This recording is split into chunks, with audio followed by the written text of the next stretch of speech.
Welcome back to America First with our very special guest, Uncle Jimbo. It's Jim Hanson.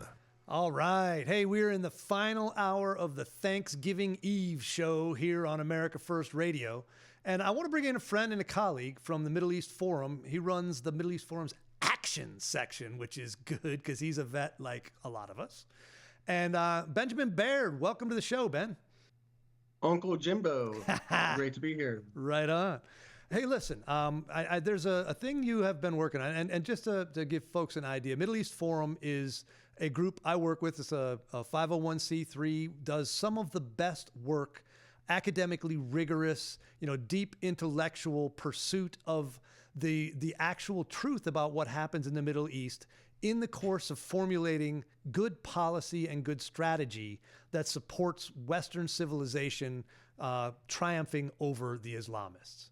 So Ben's the pointy end of the spear on this. So he's works with Congress and other folks and tries to turn that into action. Now, one of the things that you've been working on is a bill to go ahead and make it easier to strip the tax-exempt status of charities that are helping the bad guys. And sadly, we have proof at Middle East Forum. Our colleague Sam Westrop did some tremendous work finding U.S. charities that are raising money ostensibly to help kids in Gaza that end up funneling the money through multiple steps to end up helping Hamas. Not directly buying bombs and guns for them, but helping them in ways that should be called material support. So how does H.R. 9495 go ahead and make it better for our ability to stop stuff like that? Right. So right now you have the IRS code, the Internal Revenue Code, which does allow the government to shut down, misbehaving charities. But it relies on terrorist designations that come from other places, right? Like the State Department's foreign terrorist organization designation, or the UN's designations, or the Treasury Department's. But this would empower the Secretary of the Treasury himself to strip the tax-exempt status from 501c nonprofit organizations to say, look, what you're doing does not fall within the realm of what tax-free donations were intended to go to.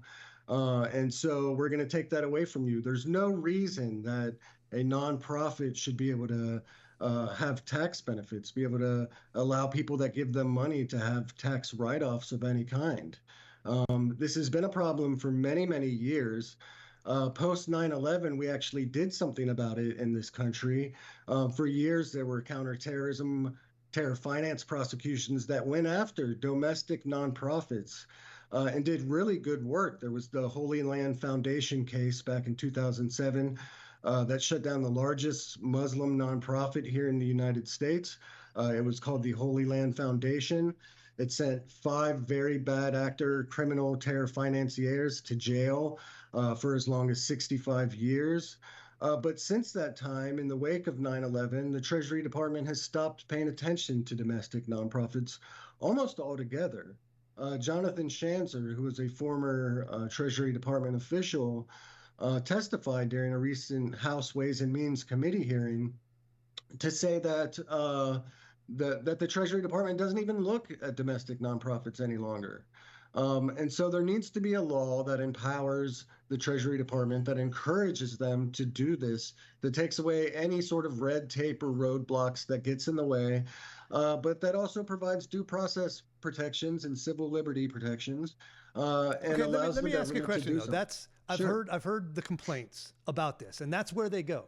They say, oh my gosh, you guys are ginning up some new executive power where the Secretary of the Treasury is going to politically target, sensitive groups just probably because they're Muslim, and the Trump administration is going to hate Muslims. And they're going to do this in a way that there's no recourse. This is just going to be a way to punish groups that the political right and the Trump administration doesn't like, which is really the left just projecting what they've been doing for a long time onto the Trump administration. But there are some pretty strict safeguards about what has to happen before this does. The power starts with the Treasury Secretary, but they have option or ability to challenge this and get it adjudicated, correct? Yeah, absolutely. Under current law, they do not have that power. So this actually grants nonprofits more protections than currently exist when they're being accused of supporting terrorism. It's a three-layer appeals process. First, the Secretary of the Treasury has to notify groups that they're having their tax-exempt status stripped. And then they can make an appeal with the Secretary of the Treasury. If this doesn't work, they can go to the IRS Independent Office of Appeals.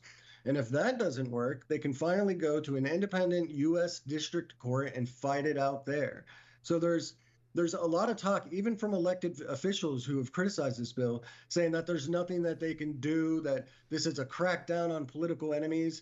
And look, these come from a good place. If you remember during the Obama administration, the IRS was weaponized and used to go after Republican groups. Oh, I remember. Tea Party organizations, any group that had patriot in its name. They subjected them to increased auditing.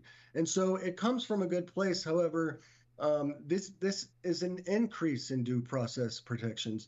If you look at the tax code, 501p has no judicial oversight, no sorts of proceedings, whatsoever, no appeals process when it comes to right now labeling a group as a terrorist or terrorist supporting group. So this is an improvement, and any suggestion that it's anything else is purely partisan. In fact, there was a great deal of Democratic support for this bill until Donald Trump was elected. And after he was elected, more and more, as we've voted on this bill and versions of it over and over again in the House, more and more Democrats have fallen off. And that's because that they're pushing this nonsense that this is going to be used to punish political enemies of the president. They weren't worried about that under Biden, but suddenly under Trump, they're concerned. Yeah, it's like I said, it's projection. You know, when you start with projection, you generally get to what's going on when accusations are flying from the political left. I want to talk about another thing that I think we could use some action on here in my hometown swamp, and that is the Hamas mobs.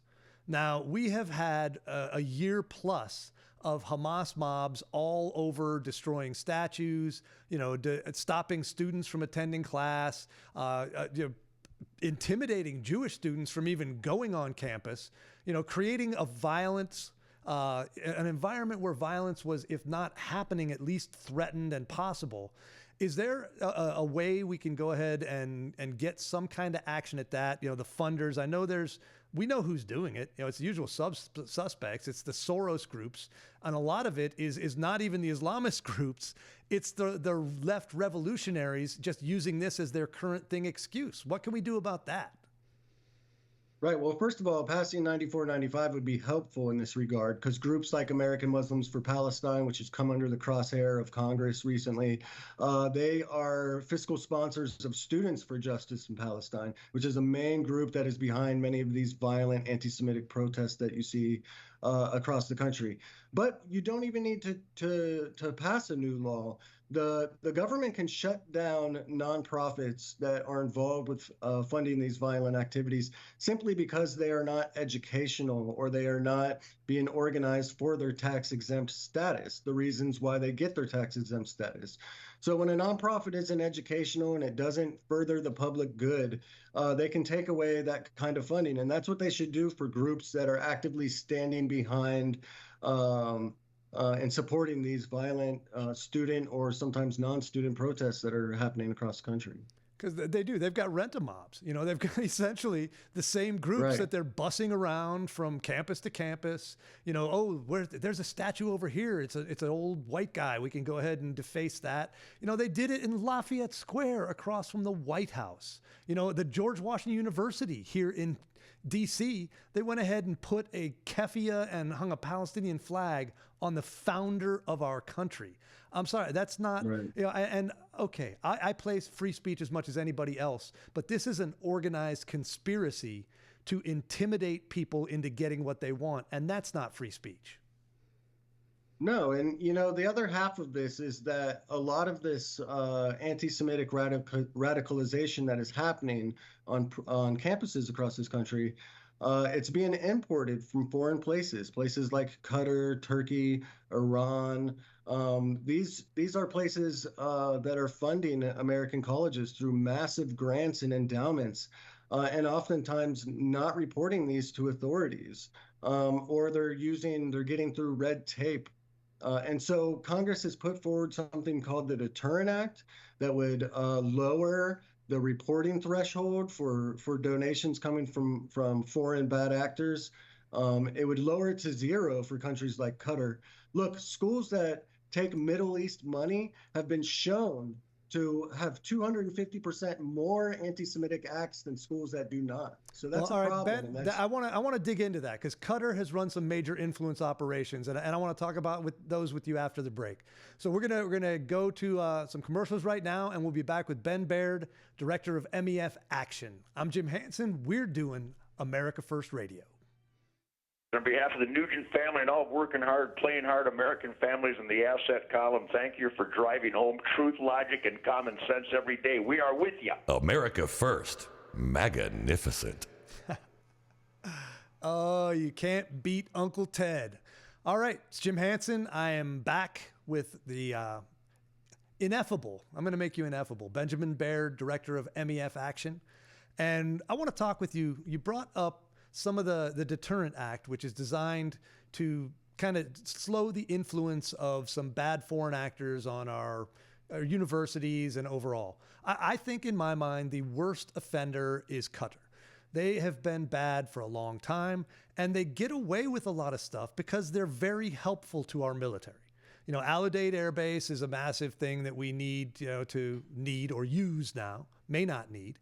And they've provided a lot of assistance, and they've done a lot of intelligence, gathering with us, of giving us tips as to where we could find bad guys if we want to stack terrorists like cordwood, but they also spend a tremendous amount of money and effort pushing Islamist garbage and their own agenda into our country.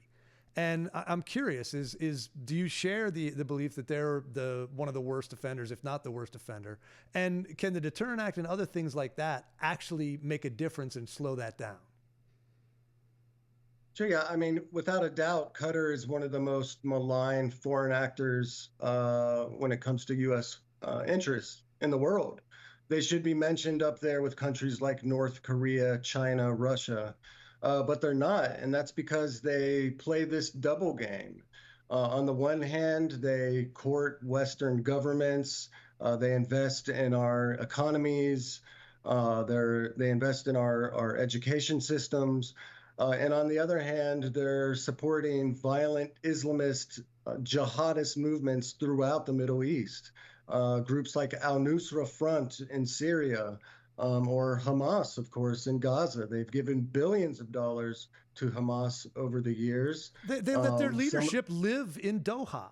They actually had bad guys, Hamas terrorists, living in Qatar, while at the same time, our central command is, within driving distance. I never understood why they couldn't maybe organize a convoy over there and take those guys out.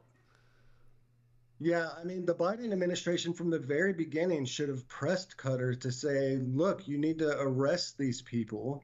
They shouldn't have been looked at as an independent third-party negotiator. No way. When it came to the hostage negotiations, Qatar was there to negotiate on behalf of Hamas's interests, just like they were there to negotiate on behalf of the Taliban when they were negotiating the withdrawal of U.S. forces from Afghanistan. They're not there as a mediator. They're not impartial. They support the Islamist bad guys against the United States, against Western interests and those of our allies. And we need to treat them as such. I think one of the things they did, like you said, you mentioned the double game, and they've been very good at it because we use them because they can get access to terrorist groups and other people we want to talk to and need information about. But they can get that access because they're funding them, and when they would give us intelligence that would allow us to conduct raids and take out high value targets, mostly it was other terrorist groups that were causing trouble for the guys they liked. So literally they were getting us to take care of their inter-terror group squabbles on behalf of the groups they like, and damaging the ones they didn't like. And they've done the same thing in using us. You mentioned the Taliban. The leaders of the Taliban, in addition to Hamas, were there in Doha. And when they went back to take over the country, they flew on a C-17 out of Doha to go back and take over the Afghanistan with a bunch of piles of money that the Qataris were giving them to make the whole deal work. It's horrible to watch. So we need to go ahead and decide that we're not going to have an active terror supporting state as our, maybe they've got most major non-NATO ally status. We can pull that. That'd be a good start, right? We need to pull that, absolutely. The first thing the Trump administration needs to do is to say that Hamas needs to go. There were rumors in the last few weeks that Qatar had booted Hamas and that they were seeking sanctuary in other countries like Turkey. We need to tell Doha, look, Hamas is out. We're not going to negotiate with you. That is the bottom line. Until they're gone from their sky-rise billionaire apartment buildings in downtown Doha, we're not talking. We're not doing anything. And by the way, we need to send the same message to anyone else who would accept Hamas and provide sanctuary for them, including Turkey, which is a NATO ally. We need to be very clear that anyone who gives a safe haven to this terrorist jihadist group is not a U.S. ally and will be treated as such. And the Turkey has a whole bunch of injured, wounded Hamas guys that they took in, during the operations in Gaza. And they have offered to go ahead and, if they got to leave Doha, we've got some, the buildings might not be as nice, right? Turkey doesn't have quite the amount of luxury, but they're still offering to take in enemies. And even worse, it's the Qataris may be a non-NATO ally. Turkey is a NATO ally. And I scare quoted that for radio because I think they're a problem. And I think we need to relook not just with the Qataris, we need to relook whether Turkey is a productive member of NATO. Yeah, well, Qatar has the Hamas political bureau members in Doha. Turkey has card-carrying, nasty jihadist fighters. The Hamas members that live in Turkey, these are people who came there via prisoner exchanges between Israel and Hamas. When there was nowhere else for them to go, they sent them to Turkey. And they've since planned and coordinated terrorist attacks from Turkey, from Istanbul, against Israel. So the type of Hamas fighters in Turkey is a different breed than what you see in Qatar. And this should be unacceptable. This is a NATO country. They shouldn't be providing sanctuary to these types of people. I mean, that if you are allowing them, if you're housing them, feeding them, and they're planning terror and conducting, operating terrorist attacks from your territory, that's pretty material supporty of terrorism, which last time I checked was illegal. Right. I mean, you talk about shutting down the Al Udeid base. There are NATO bases in Turkey that we should look at moving out of there, finding alternative locations for those bases, at least not logistically supporting them as long as Turkey plays this double game themselves. So do you have hope now that I think we're going to get a better look at this with the new administration? Because it seemed like the old one was friends with these guys. Right. Over the past 4 years, we've had a Congress that has been willing to go after Qatar and to go after some of these bad actors, but there wasn't the will from the administration. Now I think we're going to see that change. I think countries that have supported terrorist movements across the Middle East. It's a new day. It's a reckoning for them. Good. And well, they earned immediate it. Changes. Yeah, well, they earned That's it, right. and I think the pain they bring will be their own, like you said, reckoning for it. Benjamin Baird, director of MEF Action, the action wing of the Middle East Forum. Thanks for being with us and giving us some good thoughts on what we can do to stop being friends with terrorists. Okay, Thanks, Jim. We will be back after the break with a little bit more. We got 30 minutes of Thanksgiving Eve, America First Radio.